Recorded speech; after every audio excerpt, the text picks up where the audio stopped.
3A Sectional 19, Heritage at Leo.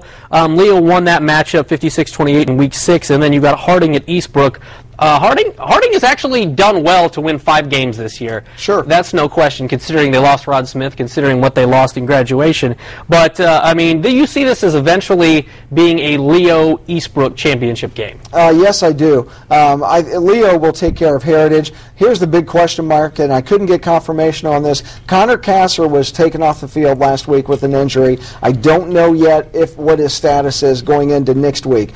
Regardless of whether he plays or not, Leo is good enough to beat Heritage. They have a good quarterback in Ryan Leiter, who's thrown for over 1,000 yards and 17 touchdowns, so he can keep a defense honest. And then defensively, Bob Rohrbacher's been really good for Leo this year. He has had 6 sacks going into last week's game. So Leo is not a one-man team. Regardless of whether Kasser plays or not, Leo can beat Heritage. They've beaten him 3 straight times. And Leo's on a mission this year. They've had an excellent year, and I look for them to win this game pretty easily with Kasser, but still win it even without him. I was at the first half of that Leo game last week down in Norwell, and I got to tell you, Leiter impressed me. They threw the ball. You know, everybody focuses on Kasser and then Marzek on an end around or something like that. They threw the ball better than I expected them to, which is nice to see as Leiter continues to get his feet under him. Yes, they have a really balanced offense, and that's part of the reason they have success running the ball is because if you put 8 or 9 guys in the box, then they can pass the ball over your head and they can score that way. Obviously, he's thrown 17 touchdown passes this year. So, you know, the passing game makes the run game better and vice versa. All right, let's move on to 2A Sectional 26, Bremen at Fairfield, and then you've got Garrett at Eastside. Eastside coming up with a win last week, a tight one. You see this as Garrett's probably going to win this one. They've been running the football with more people than just Fricky recently. Oh, sure they have. And Garrett, actually, both of these teams are playing their best football right now. Eastside's won 4 of their last 5, and the Railroaders have won 2 in a row. However, Garrett did beat them 42-21 earlier in this season, so you know that tells you that Garrett's probably the stronger of the 2 teams. But like I said, Eastside is playing really well right now, and so obviously you can't overlook them, and they're at home. Yeah. And then you take a look at 2A Sectional 27, Manchester at Lures. That's a rematch of sectional play last year, although I think Manchester was a little bit better going in than they are this year. They were much better last year than they are this year. They finished 5th in the TRC this year.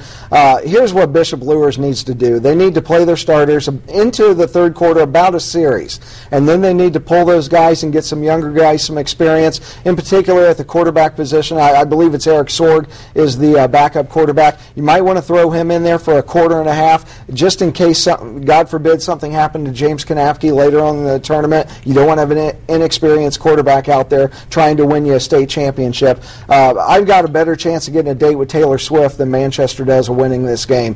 This is going to be over by halftime. And the worst part is she won't return your calls. No, she won't. It's the terrible part. I don't know. What's that whole restraining order thing? I don't know what that's about. It's 100 yards. Bluffton at Madison Grant. We don't know a whole lot about Madison Grant. They beat Oak Hill last week, 35-0. Is this a game where you could see Bluffton pulling this out on the road and then advancing to a sectional championship game, even though they're riding a losing streak heading into the playoffs? No, not really. You know, I hope Bluffton wins. They're the local team, but defensively they are not the strongest team. The Argyles, which is another great nickname, the Fighting Sox, they can score. They average 30 points a game, and Bluffton gives up 30 points a game, and the Argyles have scored quite a bit this year. They only have 2 losses this year, one of which was to number 1 Eastbrook. So, you know, really they've only had 1 bad game where they've lost. Madison Grant's a good program, and I look for them to beat Bluffton pretty handily. All right, let's move on to 1A Sectional 35, because this is perhaps the, outside of maybe East Noble and Dwenger, this is one of the most anticipated games this week. Busco at Southern Wells. We saw how dominant Busco was last week after they were tripped up in Week 8 against Fairfield. And then Southwood gave Southern Wells, as a Southwood expert, I want to know what happened in that one, because that was a 21-14 game that you would think Southern Wells would have no problem with. Well, you would have thought about October 2nd that wouldn't have been a problem, but Southern Wells has not been the same team over the last 4 weeks. They're 2-2 over the last 4 weeks. They gave up 69 points to South Adams, and then they barely beat a 2-win Southwood team. They've been decimated by some injuries. They're just not the same right now. And good luck on this one because Cherubusco is on a mission right now. I mean, do you think they had revenge on their mind against Adams Central? A little bit. Just a little bit. Cherubusco has a really good offense, really good defense. They just smoked Adams Central. This is going to be ugly. Cherubusco is going to beat Southern Wells like a bad dog. Yeah, and Kyle Matthewson breaking about every rushing record in the school, both single season and career last week, so he's certainly looking to add to those totals. Yeah, they gave up 6 points to Adams Central last week, and Matthewson didn't even play defense because he had a deep bruise, and they didn't even need him. Yeah, it turned out to be a pretty good decision. He'll be nice and fresh for Southern Wells, at least the Cherubusco fans hope. Final matchup, Northfield at South Adams. You are a South Adams fan, as you mentioned last week. You think they're going to win this sectional. You still feel that way, considering how close their first week matchup was, and considering that's the backing up on that as good as Busco played.